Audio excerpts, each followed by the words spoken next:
What's going on, everyone? Welcome back to FortMight.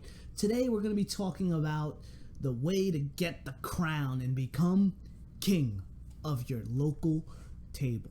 So, sitting here, this entire deck is all about the Monarch mechanic, and it's helmed up by the one and only, the bestest king ever, Kenrith, the returned king. So for those of you who don't know, the Monarch is a special thing that enters the field when a card specifies that you become the Monarch. This is a special, you could call it a token or an emblem upon you, and it stays on you until a creature deals combat damage to you, at which point it's passed to the player that dealt the damage to you. The Monarch is an ability that at the beginning of your end step allows you to draw a card, and whenever, like I said, damage is dealt to you, it passes it to the person who dealt the damage to you. So it's helmed up by King. So this entire tribe, I guess you would call it a tribe, this is a Monarch tribal. The entire deck's all about becoming the king and making sure you stay that way, using a bunch of Pillow 40 type effects, as well as taking advantage of our commander, Kenrith's ridiculous versatility in his abilities.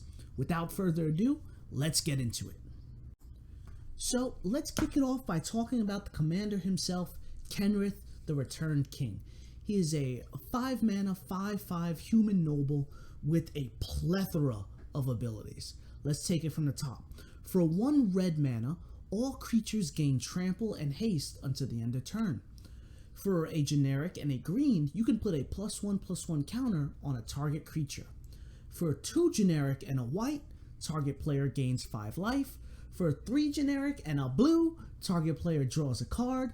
And for 4 generic and a black, target creature card from a graveyard, put a creature card from a graveyard onto the battlefield under its owner's control. So it allows you to reanimate your creatures or your opponent's creatures if you're looking to, wheel and deal, be a little friendly towards the table. Kenrith has so much versatility. You can build him a million different ways. This entire deck, aside from just being the Monarch, is centered around utilizing Kenrith's abilities to close out the game.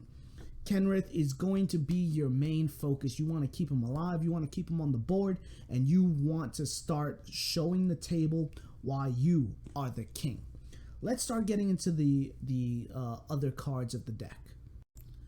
So I might as well jump into it by showing you the most important cards of the deck. Let's kick it off with Jared, not the one from Subway, just the true heir. He is a red, green, white. When he enters the battlefield, he allows the opponent to become the Monarch, and you can't become the Monarch this turn. That's kind of important. Now, I hear what you're saying. Why would I give the opponent the ability to be Monarch? Because from that point forward, if you're the Monarch and Jared is dealt damage, prevent that damage and put that many +1/+1 counters on it. So you are temporarily gifting your opponent the Monarch, but when you eventually get it back, you now essentially become a indestructible. You now have an indestructible creature that gets bigger the more damage he takes. So that's why Jared's on the board. Now, if you're giving other people the Monarch, we have things like this. Or if other people take the Monarch from you, Queen Marchesa will come in to help. A 4-mana Mardu 3/3 assassin. She has Death Touch and Haste. When she enters the battlefield, you, the player, become the Monarch.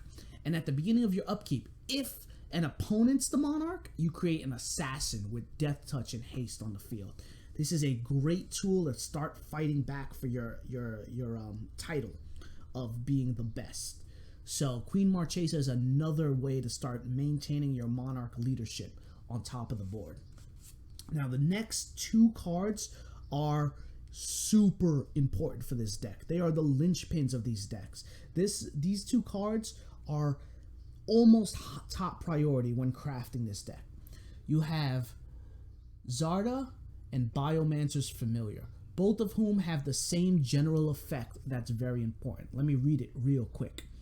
Abilities you activate that aren't mana abilities cost 2 generic less to activate. These effects can't reduce the mana in that cost to less than 1 mana. So, let's take a look at Kenrith. These guys reduce the cost of Kenrith's abilities by 2 generic each. So, let's take a look. Let's look at his second ability, the 1 generic and 1 green.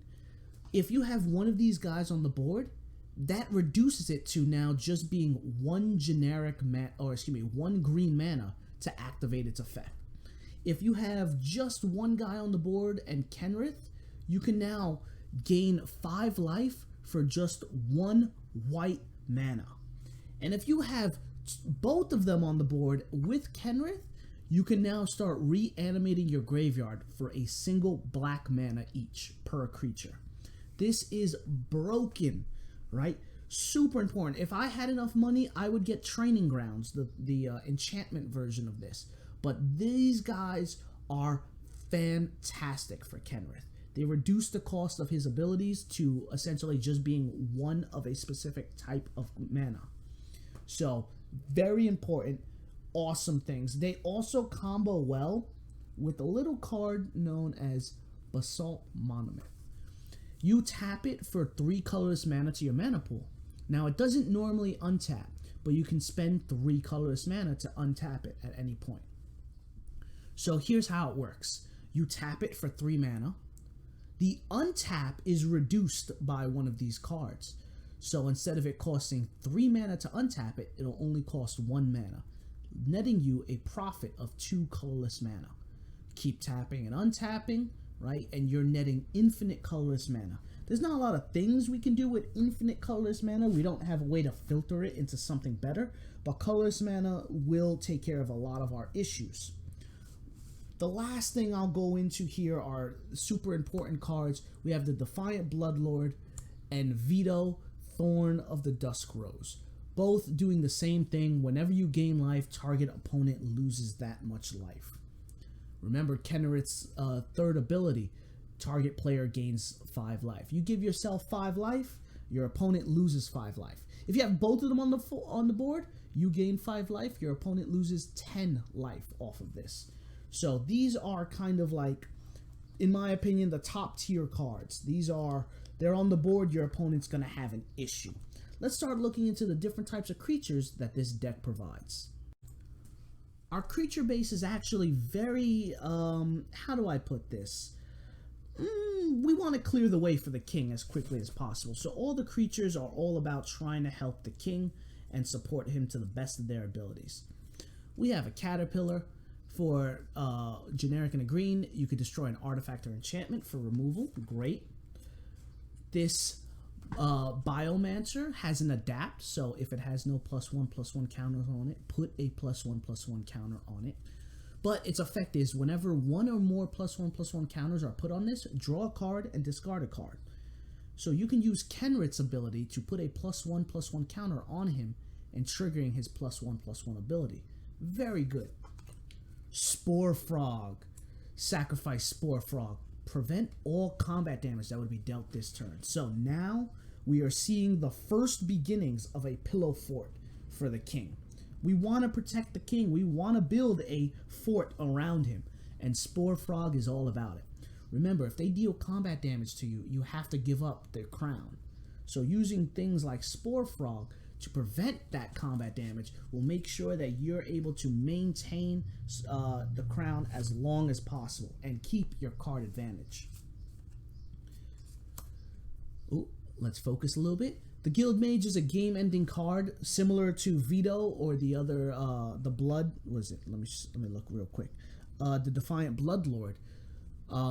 Whenever you gain life this turn, you could use it for 3 mana. Whenever you gain life this turn, each opponent loses that much life.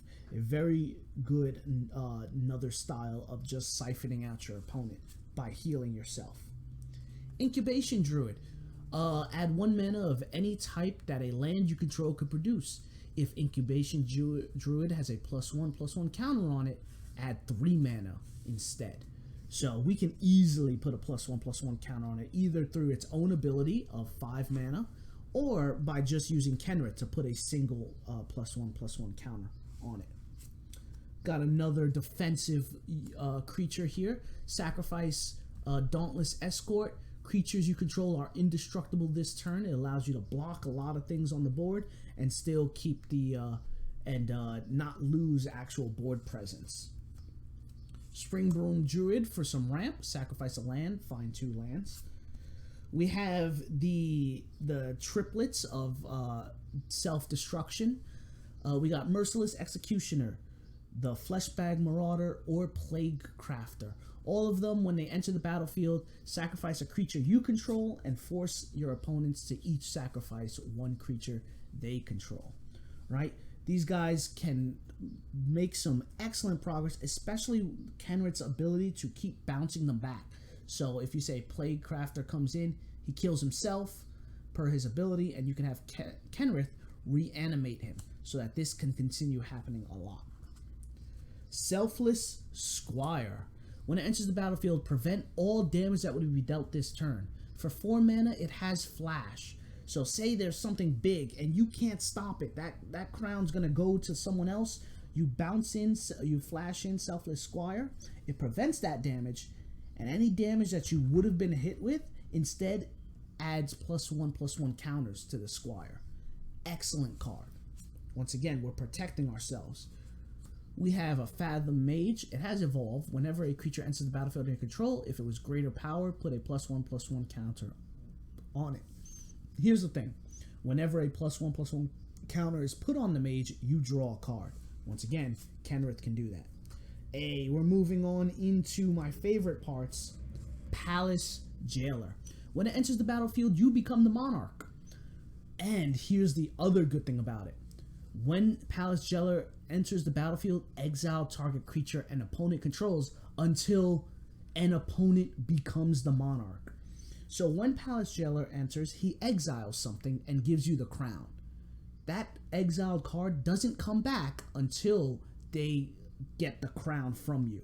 We have ways to prevent taking the crown, so what we can do is do things like Plague Crafter, kill the Palace Jailer, and then reanimate it per Kenrith's ability to have him exile something else. You can keep stacking up these exiles, and so long as you don't lose a crown, those cards stay exiled. So, very good. Knights of the Dusk Rose. When it enters the battlefield, you become the Monarch, and whenever an opponent becomes the Monarch, if you were the Monarch, that player loses 2 life and you gain 2 life. Just a punishment effect for anyone who dares to try to take your crown. We got a Will Breaker. Now this one is dirty. 5 mana, 2/3. Whenever a creature an opponent controls becomes the target of a spell or ability you control, you steal that card. You gain control of it for as long as you control Will Breaker.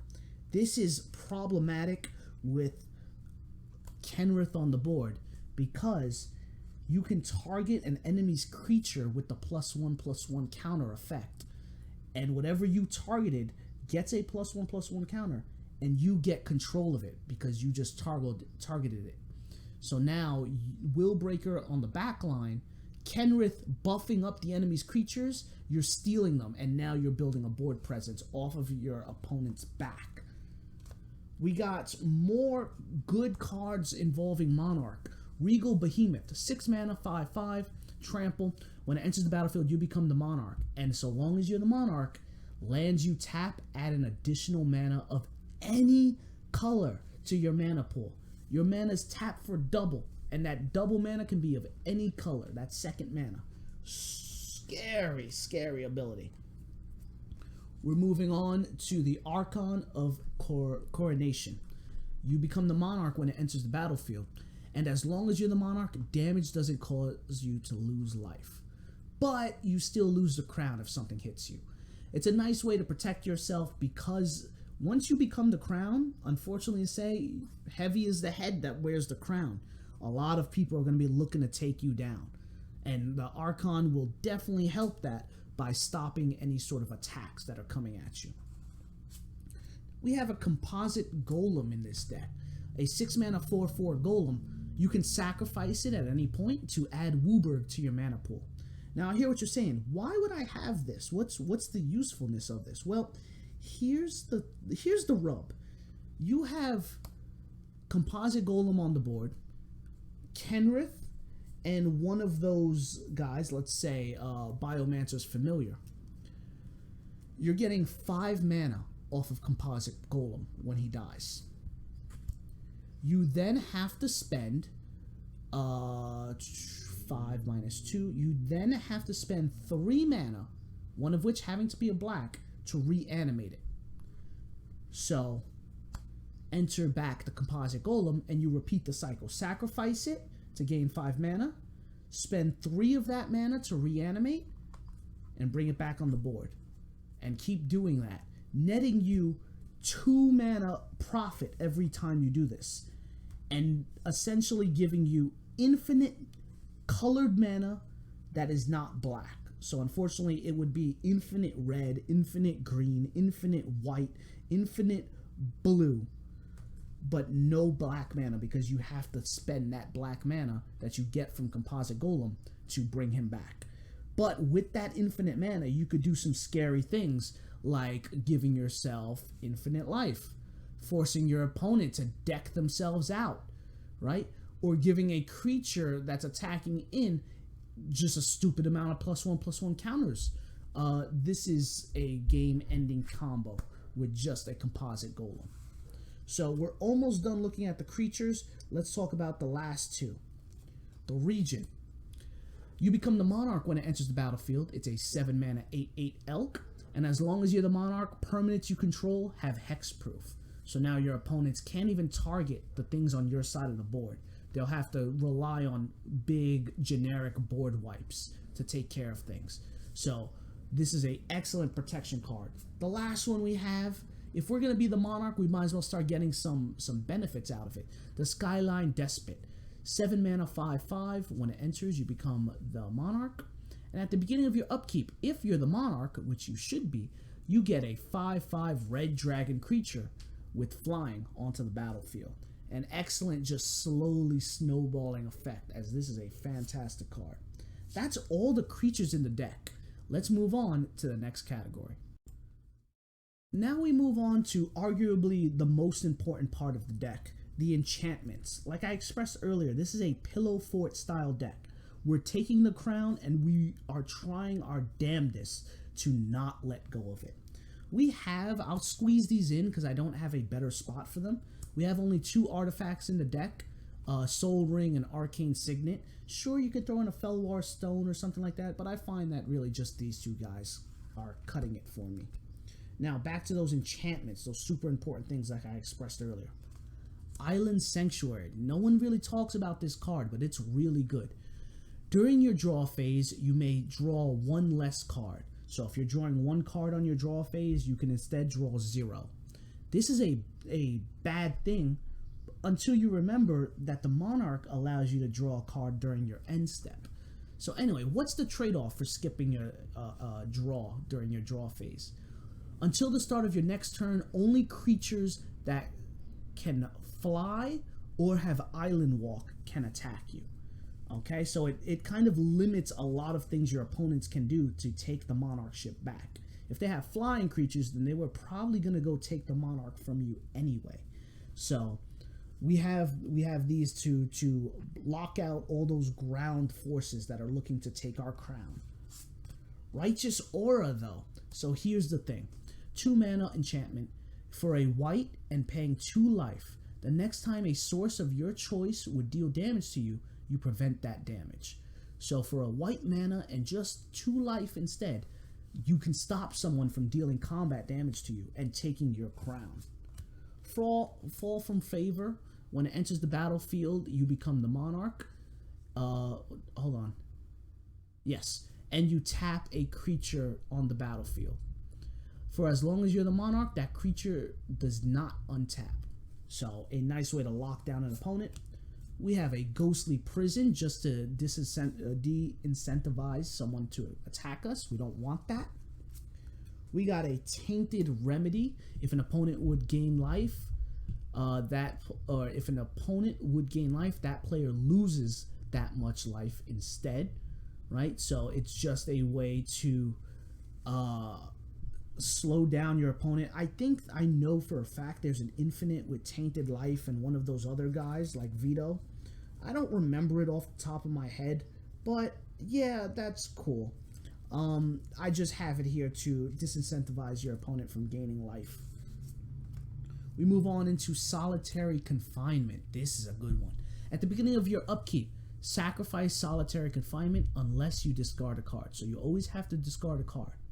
And you're always skipping your draw step. So you should be running out of cards in your hand through this card's normal effect. But remember, the crown is still keeping you pumping with cards in your hand. So long as this card's on the field, though, you have Shroud, and you prevent all damage that would be dealt to you. This is a permanent lock-in. You will never lose the crown so long as Solitary Confinement's on the field. Great card. Great, fantastic card to have. Going into the Delaying Shield. If you would be dealt damage, instead put that many delay counters on this card. And at the beginning of your upkeep, remove all delay counters. And for each delay counter removed this way, you lose 1 life unless you pay a generic and 1 white mana. So here's the thing. If anyone hits you while this is on the board, you don't take that hit directly, which means you don't lose the crown. You'll take the damage, sure, later through Delaying Shield, but you're never dropping that crown, okay? Delaying Shield kind of takes the hit for you and then deals the damage to you later. And of course, if you have excess mana, you could be paying that off so that you don't take damage at all. We have the Court of Bounty that makes you the Monarch, and at the beginning of your upkeep, you may play a land from your hand onto the battlefield. But here's the thing. If you're the Monarch, you may put a creature or a land, it doesn't matter which, from your hand onto the battlefield. Very good card, especially when you have those heavy cards in your hand. We also have the Court of Grace. At the beginning of your upkeep, you create a 1/1 white spirit creature token with flying. This card makes you the Monarch, though. So if you're the Monarch at the beginning of your upkeep, you instead create a 4/4 angel with flying instead. Just passive bonuses and benefits. We then go into Wilderness Reclamation. At the beginning of your end step, you will untap all lands you control. Why would we be doing that? Well, because then we can use our King's abilities again to draw cards, gain life. Like this Wilderness Reclamation allows more options for Kenrith on the opponent's turns. Marchesa's Decree. When it enters the battlefield, you become the Monarch. Whenever a creature attacks you or a planeswalker you control, that creature's controller loses 1 life. It gives us Monarch, it makes us the Monarch, and it punishes people for hitting us. There's really nothing better than that. Sanguine Blood or Bond. This is the one I was thinking of that creates the infinite. Whenever you gain life, target opponent loses that much life. Similar to Vito, it's another one of those finishing cards. Now we move into these 2 cards. Check them out. I'll put them down together. We have Dismiss into Dreams, 7 mana, and Cowardice, 5 mana. Let's wait for the camera to focus a little bit. Come on. Come on. There we are. Let's start with Cowardice. Whenever a creature becomes the target of a spell or ability, return that creature to its owner's hand. Okay. And Dismiss into Dreams. All of your opponent's creatures are illusions and get tagged with the illusion ability, which means when it becomes the target of a spell or ability, sacrifice it. Both of these cards are fantastic pseudo board wipes because these put essentially like losing conditions on your opponent's creatures, because now whenever we target them with any of Kenrith's abilities, those creatures are either going back to the hand or just getting sacrificed outright. Very powerful stuff right there. That's all of the enchantments. Let's move into spells and sorceries and then move on with lands.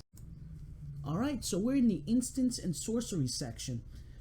We've gone through the main chunk of the deck. This part is really just to help us. We have Dawn Charm, prevent all combat damage that would be dealt this turn, or you can regenerate a creature. Let's say they're trying to remove your Kenrith, or you can counter a spell that's targeting you. Dawn Charm, favorite of this deck. It helps no matter what. Persist, return target non-legendary creature card from your graveyard to the battlefield with a -1/-1 counter. Remember those super big, super strong cards that we had that doubled our mana and things like that? Well, those weren't legendary cards. So if they hit the grave, Persist can bring them back.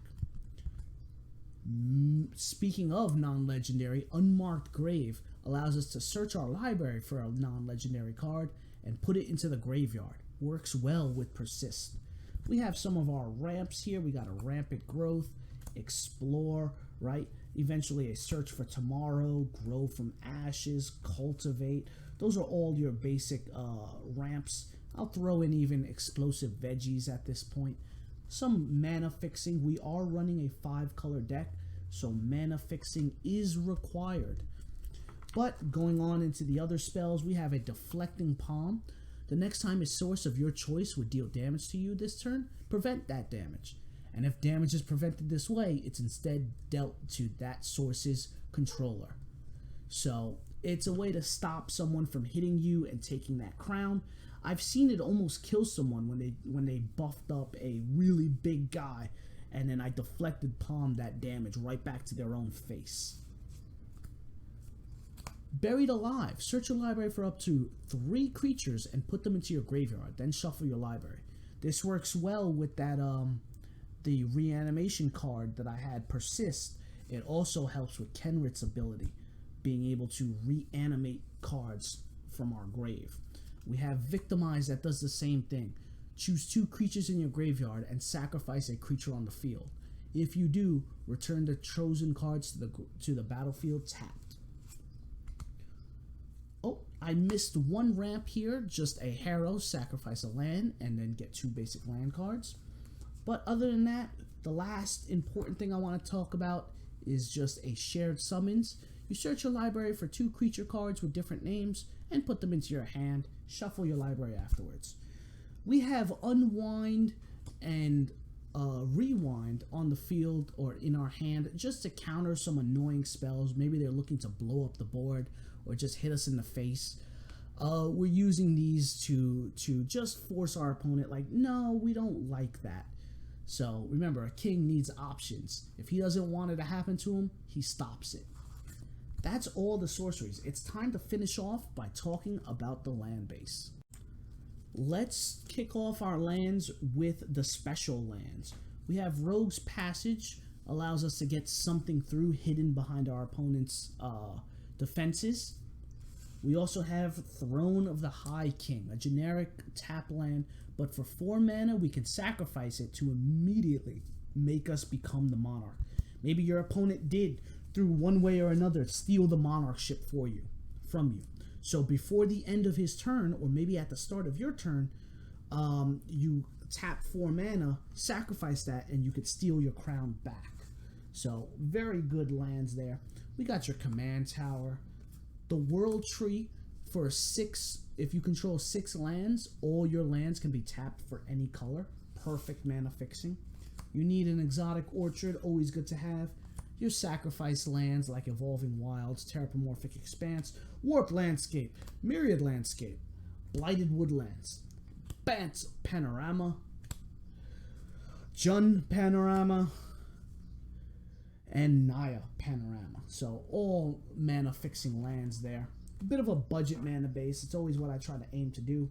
We got some tap lands that give us life when they enter the battlefield. You might as well. Finishing off 1, 2, 3, 4, 5, 6, 7, 8. 8 forests. 1, 2, 3, 4, 5. Plains. 1, 2, 3, 4, 5. Islands. 1, 2, 3, 4. Swamps. And finally 1, 2, 3. Mountains. And that is the whole deck in a nutshell. Let's move into closing thoughts. So we're finally here with the closing thoughts, the Monarch Kenrith. This is a fantastic deck. A bit on the budget side too. There were some cards that I really had to spring some extra money on, but overall, the vast majority of them, the bulk of them, are bulk cards. This deck is all about staying out of the way. You want to be the king and you don't want anyone to touch you. We're also using Kenrith to his fullest ability, using everything he's got to help us win the fight. Really very good, very consistent deck. Highly recommend it. Without further ado, let's finish off. If you like the video, like, comment, subscribe, all that good stuff. I'll see you guys next time.